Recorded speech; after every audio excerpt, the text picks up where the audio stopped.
Demon Emperor Chapter 523. Ang nakaraan sinabi ni Chupa personal bodyguard ng pinakamataas na kagalang-galang na matanda. Ang 5 matandang may kapansanan. Ang pinakamataas na kagalang-galang na matanda ay may kapangyarihan papalitan ang pinuno ng sekto at iginagalang siya ng buong sambayanang Filipino. Nagpapatuloy. At ganun-ganun na lang, humingi ka na lang sa kanila ng tulong. Napakataas pala ng rangko nila, Stewardess Chupa. Sigurado ka ba na pupunta ka sa Demon Seming Sexto? Bilang isang estudyante nila, hindi isang bilang kagalang-galang na matanda. Isa ito sa kagandaang loob ng Demon Seming Sexto. Nang pinuno ng Sexto, si Huyu. Siguro masyado niya akong pinapahalagan, kaya pinadala niya dito ang 5 personal bodyguard. Masyadong halata ang gusto niyang ipahiwatig sa atin. Sa palagay ko, sa nakikita ko, ang 5 ito masyadong madali sa kanilang trabaho. Para lang sa 3 to, kahit 30 pa sila na lulubhasang eksperto. Basic lang ito para sa 5 may kapansanan. Halatang halata na nagtamo ng matinding pinsala sina Matandang Lang, Matandang Si at Matandang Hu. Bagamat wala kaming laban sa inyo, kinukuyog nyo kami, masyado kayong marami. Kakaunti lang kami kumpara sa inyo. Ano ba ang pinagsasabi mo dyan?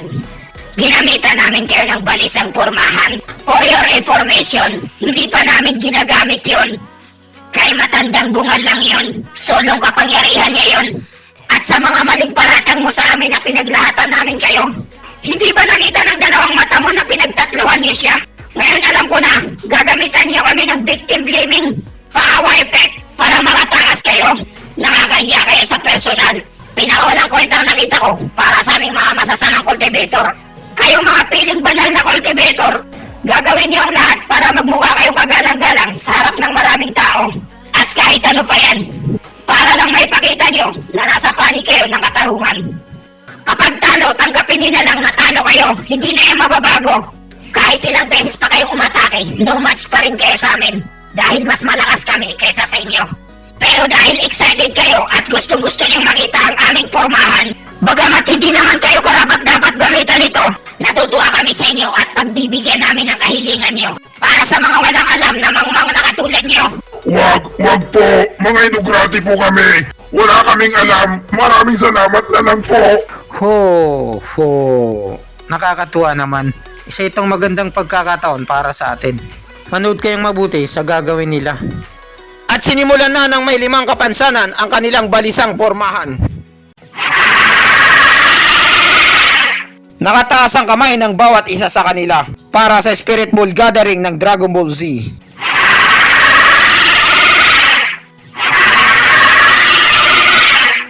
Nakabuo na sila ng kalahating Spirit Ball na silang 5 lang.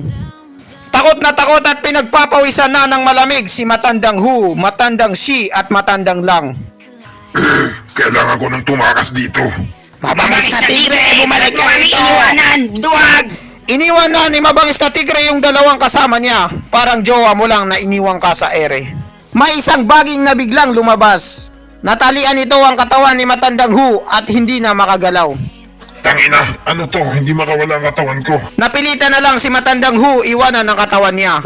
At ang kanyang kaluluwa ay nagpatuloy patakas. Gumawa siya agad ng mabilisang aksyon. Iniwan niya na lang ang kanyang katawan. Pero para saan pa? Hindi ka makatakas sa Bakyo! Biglang napaligiran ng maraming baging ang kaluluwa ni mabangis na tigre. Nanlaki ang mata niya dahil hindi na siya makakatakas. At bumagsak na naman siya na parang bulalakaw. Sa taas ng nilipad niya, ganun din ang taas ng bagsak niya.